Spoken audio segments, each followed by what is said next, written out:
사도신경으로 우리 신앙을 고백하겠습니다. 나는 전능하신 아버지 하나님 천지 창조주를 믿습니다. 나는 그의 유일하신 아들 우리 주 예수 그리스도를 믿습니다. 그는 성령으로 잉태되어 동정녀 마리아에게서 나시고 본디오 빌라도에게 고난을 받아 십자가에 못 박혀 죽으시고 장사된 지 사흘 만에 죽은 자 가운데서 다시 살아나셨으며 하늘에 오르시어 전능하신 아버지 하나님 우편에 앉아 계시다가 거기로부터 살아있는 자와 죽은 자를 심판하러 오십니다. 나는 성령을 믿으며 거룩한 공교회와 성도의 교제와 죄를 용서받는 것과 몸의 부활과 영생을 믿습니다. 아멘. 하나님께서 오늘 우리에게 주시는 말씀은 사무엘하 16장입니다. 다윗이 마르턱을 조금 지나니 무비보셋의 종 시바가 안장 지은 두 다귀의 떡 200개와 건포도 100송이와 여름 과일 100개와 포도주 한 가죽 부대를 싣고 다윗을 맞는지라. 왕이 시바에게 이르되 네가 무슨 뜻으로 이것을 가져왔느냐 하니 시바가 이르되 나귀는 왕의 가족들이 타게 하고 떡과 과일은 청년들이 먹게 하고 포도주는 들에서 피곤한 자들에게 마시게 하려 함이니이다. 왕이 이르되 네 주인의 아들이 어디 있느냐 하니 시바가 왕께 아뢰되 예루살렘에 있는데 그가 말하기를 이스라엘 족속이 오늘 내 아버지의 나라를 내게 돌리리라 하나이다 하는지라. 왕이 시바에게 이르되 무비보셋에게 있는 것이 다 네 것이니라 하니라. 시바가 이르되 내가 절하나이다. 내 주 왕이여 내가 왕 앞에서 은혜를 입게 하옵소서 하니라. 다윗 왕이 바후림의 이름에 거기서 사울의 친족 한 사람이 나오니 게라의 아들이요 이름은 시므이라. 그가 나오면서 계속하여 저주하고 또 다윗과 다윗 왕의 모든 신하들을 향하여 돌을 던지니 그때에 모든 백성과 용사들은 다 왕의 좌우에 있었더라. 시므이가 저주하는 가운데 이와 같이 말하니라. 피를 흘린 자여 사악한 자여 가거라. 사울의 족속의 모든 피를 여호와께서 네게로 돌리셨도다. 그를 이어서 네가 왕이 되었으나 여호와께서 나라를 네 아들 압살롬의 손에 넘기셨도다. 보라 너는 피를 흘린 자이므로 화를 자초하였느니라 하는지라. 수르의 아들 아비새가 왕께 여짜오되 이 죽은 개가 어찌 내 주 왕을 저주하리이까 청하건대 내가 건너가서 그의 머리를 베게 하소서 하니 왕이 이르되 수르의 아들들아 내가 너희와 무슨 상관이 있느냐. 그가 저주하는 것은 여호와께서 그에게 다윗을 저주하라 하심이니 네가 어찌 그리하였느냐 할 자가 누구겠느냐 하고 또 다윗이 아비새와 모든 신하들에게 이르되 내 몸에서 난 아들도 내 생명을 헤아리 하거든 하물며 이 베냐민 사람이랴 여호와께서 그에게 명령하신 것이니 그가 저주하게 버려두라. 혹시 여호와께서 나의 원통함을 감찰하시리니 오늘 그 저주 때문에 여호와께서 선으로 내게 갚아 주시리라 하고 다윗과 그의 추종자들이 길을 갈 때에 시므이는 산 비탈로 따라가면서 저주하고 그를 향하여 돌을 던지며 먼지를 날리더라. 왕과 그와 함께 있는 백성들이 다 피곤하여 한 곳에 이르러 거기서 쉬니라. 압살롬과 모든 이스라엘 백성들이 예루살렘에 이르고 아히도벨도 그와 함께 이른지라. 다윗의 친구 아렉 사람 후세가 압살롬에게 나갈 때에 그에게 말하기를 왕이여 만세 왕이여 만세 하니 압살롬이 후세에게 이르되 이것이 네가 친구를 후대하는 것이냐.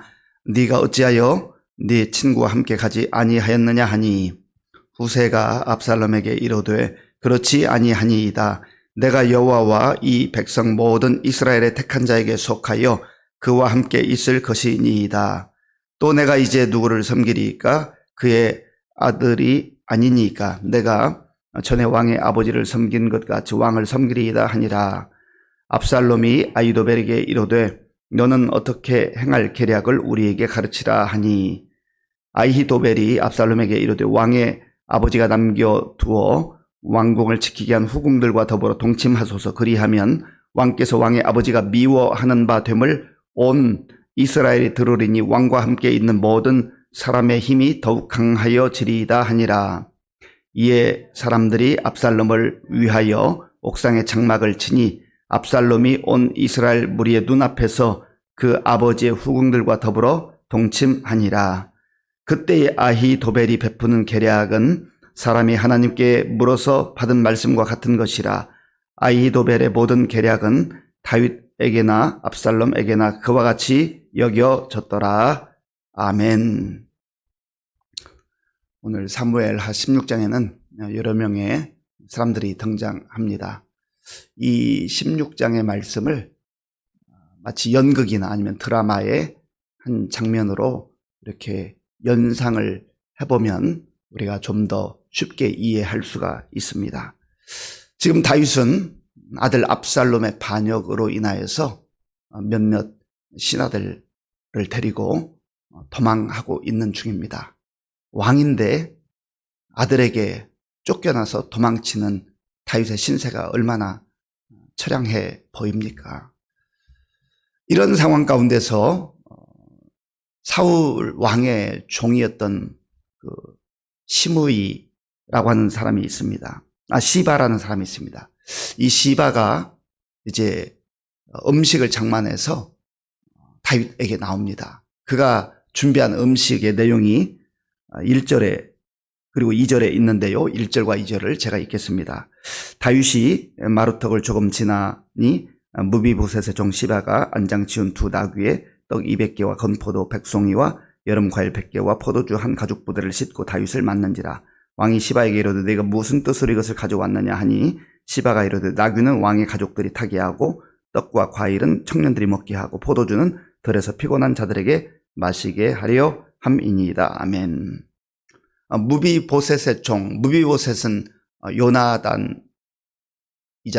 요나단의 아들이잖아요. 그러니까 이 시바라고 하는 사람은 사울이 왕으로 있을 때 그 가문, 왕가의 그 종이었습니다. 그리고 지금은 무비보셋의 종으로서 무비보셋을 잘 받들어 섬겨야 할 그러한 위치에 있었습니다. 그런데 이 시바가 다윗 왕이 도망하는데 많은 음식을 가지고 와서 또 나귀를 가지고 와서 필요한 사람들에게 주십시오, 먹이십시오 라고 합니다. 도망치는 다윗의 입장에서는 고맙기도 하지만 좀 의아하잖아요. 무비보셋은 여기에 오지 않았습니다. 그래서 무비보셋이 어디 있느냐, 내 주인의 아들이 어디 있느냐 이렇게 물었습니다. 그러니까 이 시바가 다윗 왕에게 하는 말이 참 그의 인격, 그의 생각, 그의 삶을 그대로 반영하고 있습니다. 그 내용이 3절에 있는데요. 3절을 제가 읽겠습니다. 왕이 이르되 내 주인의 아들이 어디 있느냐 하니 시바가 왕께 아뢰되 예루살렘에 있는데 그가 말하기를 이스라엘 족속이 오늘 내 아버지의 나라를 내게 돌리리라 하나이다 하는지라. 아멘. 시바가 이 음식을 가지고 와서 다윗 왕의 환심을 사면서 거짓말을 합니다. 시바는 야망이 있는 사람이에요. 무비보셋이 자기의 주인임에도 불구하고 무비보셋을 무고하게 그 다윗에게 말합니다. 무비보셋은 전혀 알지 못하는 내용이에요. 무비보셋은 지금 다리를 절고 불편한 상황이기 때문에 여기에 오지 못했던 것으로 이제 나중에 본인이 말을 합니다. 그런데 마치 무비보셋이 이제는 다윗이 쫓겨나기 때문에 내가 이 이스라엘 나라를 차지할 수 있다. 왜냐하면 사울 왕의 손자잖아요. 그러니까 자기가 그 왕의 그 어떤 적통을 가지고 있다고 이렇게 주장한다는 것입니다. 이것은 시바의 전적인 거짓말입니다. 자기가 다윗 왕에게 잘 보이기 위해서, 그리고 지금 무비보셋이 가지고 있는 그 재산을 갈취하기 위해서 그렇게 거짓말을 했던 것입니다. 이런 상황에서 다윗이 도망치는 다급한 상황이긴 하지만 좀 경솔하게 말하는 것을 보게 됩니다. 그 내용이 4절에 있는데 우리 4절을 함께 읽겠습니다. 왕이 시바에게 이르되 무비보셋에게 있는 것이 다 네 것이니라 하니라. 시바가 이르되 내가 절하나이다. 내 주 왕이여 내가 왕 앞에서 은혜를 입게 하옵소서 하니라. 아멘. 다윗이 이 상황을 좀 잘 판단을 해야 하지 않아요? 아무리 시바가 와서 얘기를 해도 도망치는 상황이기 때문에 경황은 없지만 뭐 사람을 보내서 하든지 아니면 지금 당장 하기 어려우면 나중에라도 해야 되는데 즉석에서 지금 음식 차려온 그 시바가 고마우니까 그 시바가 하는 말을 듣고 무비보셋이 가지고 있는 그 모든 재산을 네가 다 가져라. 그렇게 말했던 것입니다. 사실 다윗이 왕이 되어서 사울 왕가에 속해 있던 이 밭과 그런 모든 재산들을 요나단의 아들인 무비보셋에게 주었거든, 찾아 주었거든요. 거기까지 참 잘했습니다. 그런데 다윗도 참 지혜로운 사람이 다급한 상황이 되니까 한쪽의 말만 듣고 이렇게 쉽게 판단을 했다라고 하는 겁니다. 우리도 그럴 수 있어요. 우리도 누군가가 와서 뭐 어떤 자기 사정을 얘기하거나 다른 사람의 얘기를 할 때 그 사람의 말만 듣고 판단하는 경우가 있어요. 항상 이야기는 양쪽의 이야기를 다 들어봐야 하지 않겠습니까? 우리가 지혜롭게 살아간다는 것은 전체 그림을 볼 수 있는 눈이 열려야 한다는 겁니다. 이 인간관계에서 굉장히 중요하면서도 또 우리가 간과하기 쉬운 그런 내용이라고 하는 거예요. 이런 면에 있어서 우리가 실수를 많이 범합니다. 그래서 좋은 얘기도 그렇고요. 또 뭔가 우리의 마음을 아프게 하는 얘기도 그렇고 양쪽의 얘기를, 전체 얘기를 들어보기도 하고 확인하기도 하고 볼 줄 아는 그런 우리가 될 때에 실수하지 않고 신중하게 행할 수 있다는 겁니다. 다윗이 또 바후림이라고 하는 지역에 이르렀는데 이때에 시므이라고 하는 사람이 나옵니다. 이 시므이 역시 사울 왕가의 친족이었는데 시므이가 다윗을 향해서 저주를 퍼붓습니다. 피를 흘린 자에 나가라 나가라. 너가 쫓겨나는 모습이 참 우습다 하면서 그렇게 조롱을 합니다. 상대방이 힘들고 어려울 때 우리가 좀 객관적으로 볼 수 있어야 되는데 조롱하고 비난하고 판단하고 이렇게 하는 거 어리석은 것이죠. 이 시므이의 인격이 여기에 있는 것 아니겠습니까? 다윗이 왕일 때는 아무 소리 못하다가 이제 쫓겨나는 상황, 어려운 상황이 되니까 무엇이 진실인지도 제대로 판단하지 못하고 함부로 말하고 함부로 저주하는 이런 모습을 보게 됩니다. 그때에 다윗 왕 옆에 있었던 이 장군이에요. 아주 유능한 장군이다. 아비새라고 하는 사람이 왕이시여, 제가 단칼에 저 조롱하는 시므이를 죽이겠습니다. 이렇게 말했습니다. 그럴 때 다윗이 아비새에게 하는 말을 우리가 주목할 필요가 있습니다. 10절 말씀, 10절을 함께 읽겠습니다. 왕이 이르되 수르야의 아들들아, 내가 너희와 무슨 상관이 있느냐? 그가 저주하는 것은 여호와께서 그에게 다윗을 저주하라 하심이니 네가 어찌 그리하였느냐 할 자가 누구겠느냐 하고. 아멘. 다윗도 얼마나 기분 나쁘겠어요. 얼마나 속상하겠어요. 얼마나 자존심 상하겠습니까? 다윗도 사실은 용맹스러운 장군이잖아요. 자기가 얼마든지 제거할 수 있고 또 지금 자기의 부하였던 아비새가 들을 때도 기분 나쁘고 속상하니까 저 시므이를 죽여야 되겠다 할 때에 그렇게 해라 명령할 수 있는데 자존심을 꼭 누르고 하나님께서 저 소리를 듣게 하신다면 내가 들어야지 어떻게 하겠느냐. 그리고 11절에 보면 내 아들 압살롬도 지금 반역을 해서 나를 죽이려고 하는 판인데 저 시므이가 하는 말 하나님께서 저 입을 통하여서 내 귀에 들려주시는 것이다. 또 이런 상황에서는 다윗이 참 너그러운 마음으로 자기 자존심 체면 다 내려놓고 그렇게 상황을 받아들이는 것을 보게 됩니다. 이제 또 다른 장면이 나오는데 압살롬이 예루살렘으로 들어옵니다. 자기가 이제 왕이 되었다라는 것이죠. 그때에 다윗의 친구인 후세가 찾아옵니다. 후세가 찾아오니까 이 압살롬은 후세가 어떤 사람인지 잘 알거든요. 자기 아버지의 친구이고 아주 인격자인 것을 압니다. 너가 왜 너희 친구인 다윗 왕 따라가지 않고 나에게 나왔느냐.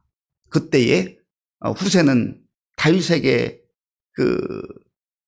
받은 그 명령이 있잖아요. 너가 그 압살롬 곁에 있으면서 아히도벨의 그 계략을 좀 막아주는 것이 나를 따라오는 것보다 정말 나를 도와주는 것이다. 그런 명령을 받았거든요. 그때 이렇게 말합니다. 19절 말씀, 19절 제가 읽겠습니다. 또 내가 이제 누구를 섬기리까? 그의 아들이 아니니까 내가 전에 왕의 아버지를 섬긴 것 같이 왕을 섬기리이다 하니라. 아멘. 그래서 지혜롭게 말하죠. 압살롬을 안심시킵니다. 다윗을 돕기 위한 거예요. 이것은 단순히 개인 다윗을 돕는다라고 하는 것보다도 전체 상황을 잘 보고 있는 거죠. 누가 의로운 자인지 누가 불의한 자인지를 알 수 있는 겁니다. 만약에 후세가 야망이 있는 사람이었고 이 상황을 분별하지 못하는 사람이었다고 한다면 시바와 같이 이런 상황 속에서 이제 상황을 판단하고 압살롬에게 정말 붙었겠죠. 그러나 후세는 그런 마음으로 하는 게 아닙니다.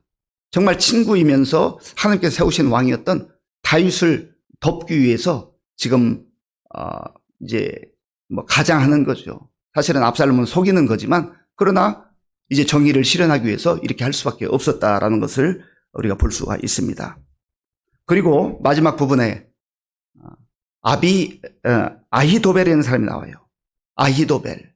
이 아히도벨이 압살롬에게 건의를 합니다.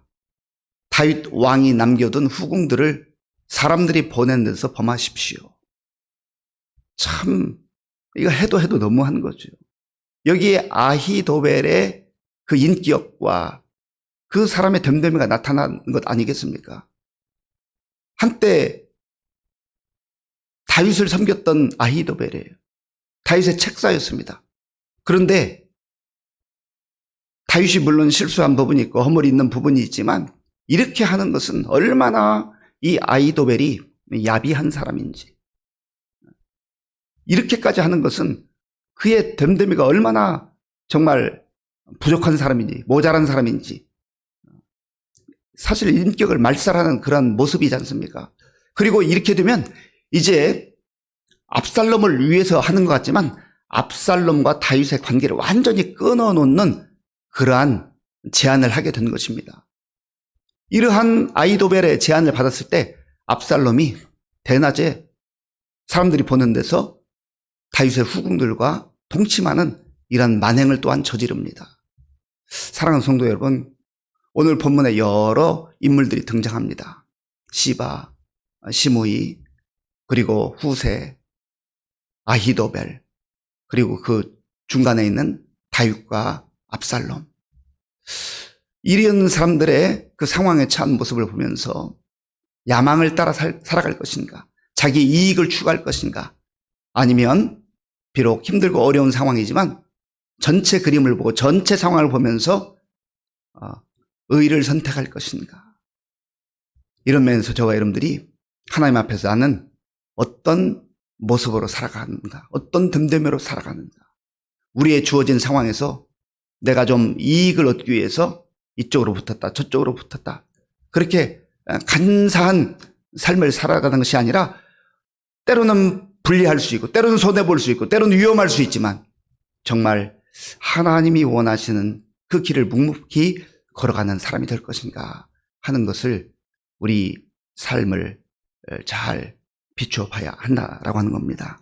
오늘 이 말씀 마음에 깊이 새기시고 어느 자리에 있든지 어느 환경에 있든지 나의 유불리를 따라서 선택하지 말고 내가 하나님의 자녀이다, 그리스도인이다 라고 하는 정체성을 기억하시고 하나님의 사람들로 살아갈 수 있는 저와 여러분들이 될 수 있기를 바랍니다. 아버지 하나님 감사합니다. 오늘 말씀에 여러 사람들이 등장하고 또 그들의 선택과 행동과 말하는 것을 보았습니다. 아버지 하나님, 기회주의자가 있고 간사한 사람들이 있고 자기 이익을 추구하는 사람들이 있고 야망을 따르는 사람들이 있습니다. 또 부자 관계를 끊어놓는 악한 사람도 있었습니다. 이러한 상황 속에서 의리를 지키고 또 하나님이 원하시는 것이 무엇인지를 분별했던 후세와 같은 사람도 있었습니다. 하나님, 우리는 어떻게 살아가야 됩니까? 오늘 말씀을 마음에 새기게 하시고 하나님의 자녀다운 인격을 가지고 우리의 삶의 현장에서 하나님의 사람으로 살아가는 지혜로운 우리 모두가 될 수 있도록 인도하여 주시옵소서. 예수님의 이름으로 기도하옵나이다. 아멘. 주기도문으로 예배를 마치겠습니다. 하늘에 계신 우리 아버지, 아버지의 이름을 거룩하게 하시며 아버지의 나라가 오게 하시며 아버지의 뜻이 하늘에서와 같이 땅에서도 이루어지게 하소서. 오늘 우리에게 일용할 양식을 주시고 우리가 우리에게 잘못한 사람을 용서하여 준 것 같이 우리 죄를 용서하여 주시고 우리를 시험에 빠지지 않게 하시고 악에서 구하소서. 나라와 권능과 영광이 영원히 아버지의 것입니다. 아멘. 오늘 우리에게 주신 말씀을 생각하면서 우리가 하나님의 사람을 지혜롭게 살게 하여 주옵소서. 기도하시고 나라와 민족을 위해서 또 우리 교회 많은 어르신들과 환우들을 위해서 기도해 주시고 이제 다음 세대 성경학교 또 수련회 잘 마쳤고 캄보디아 단기 선교와 또 청년부 수련회가 남아 있습니다. 하나님 그 모든 사역 가운데 하나님 함께하여 주옵소서. 기도하시고요. 또 군복무리 청년들과 선교사님들 위해서 기도하겠습니다.